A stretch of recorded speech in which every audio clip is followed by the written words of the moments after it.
Click the subscribe button, hit the bell icon to never miss another update.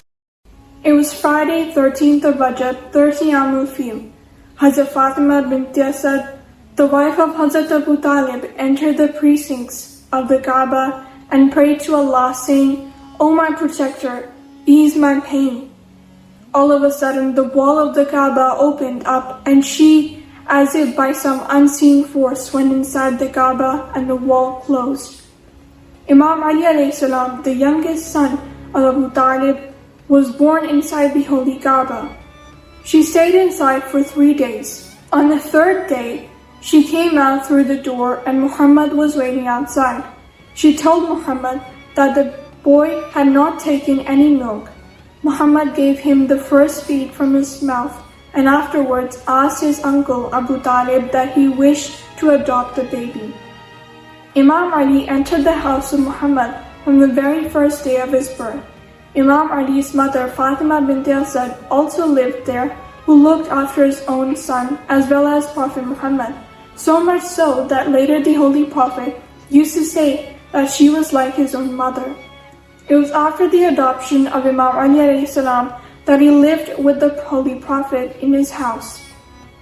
Wherever Prophet Muhammad went, Ali was with him all the time. Even in the mountain of Hira, when Prophet Muhammad went for meditation, Imam Ali alayhi salam went with him most of the time. Sometimes they stayed on the mountain for 3 or 4 days. Sometimes Imam Ali alayhi salam took his food there. In Najul Balagha, Imam Ali alayhi salam said that I used to go with the Holy Prophet like the baby camel goes with his mother. When Prophet Muhammad declared his prophethood openly, Imam Ali alayhi salam immediately adhered to the declaration without hesitation. The 3 persons seen in prayers in the Kaaba were Prophet Muhammad, Khadija, and Imam Ali before anyone else accepted Islam. For 3 years, young and poor persons of Mecca were accepting Islam secretly. The first open declaration came from the Quranic verse tells the Prophet to come out openly and warn the people of your own clan. Invitations were sent to leaders of the Banu Hashim to come to the house of Prophet Muhammad for dinner. 40 of them came, ate food, and then heard Prophet Muhammad about his mission of no God but Allah and Muhammad as the messenger of Allah, and whoever offers his help to propagate his religion will be his deputy and successor. No one stood up except Imam Ali alayhi salam.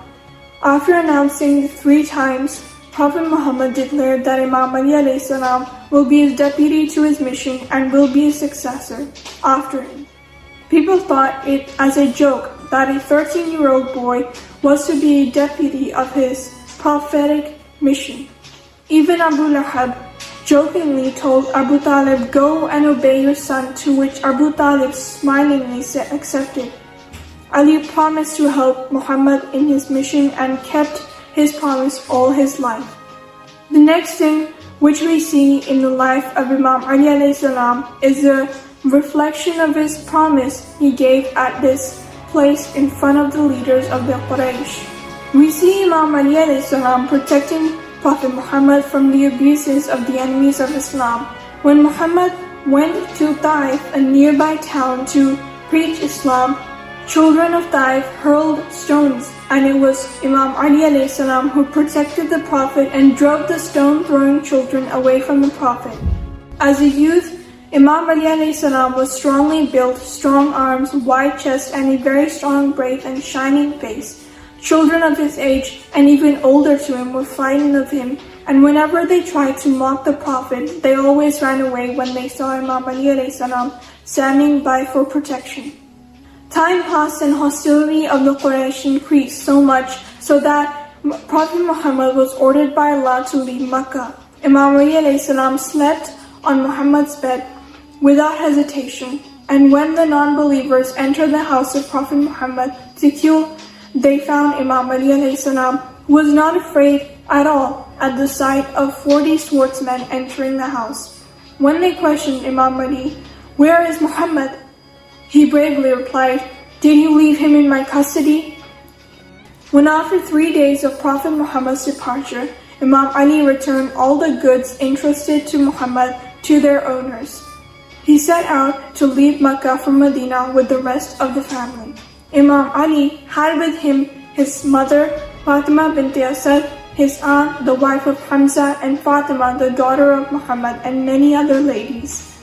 Non-believers of Mecca tried to stop Imam Ali alayhi salam from his departure, but Imam Ali fought back, drove the infidels away, and safely reached Medina. Prophet Muhammad was waiting for the family outside the precincts of the town. He entered the city with Imam Ali alayhi salam and the rest of the family. The Holy Prophet created a bond of brotherhood between the Muslims, making Imam Ali alayhi salam as his Muslim brother, saying, "O Ali, you are my brother in this world as well as in the next." Once the family settled in the newly adopted city of Medina, their first task was to complete the mosque around which their houses were also built. Imam Ali initially stayed with his mother, but when he married Fatima, the daughter of the Prophet, he was given a house next to the Prophet by the side of the mosque. He had been betrothed to her several days before the Battle of Badr, but the marriage was celebrated 3 months later. Imam Ali was about 23 years old and Fatima was 18. This was most happy and celebrated marriage. The distinctiveness of their respective characters blended so well with each other that they never quarreled and complained of one another and led a happy and most contented life.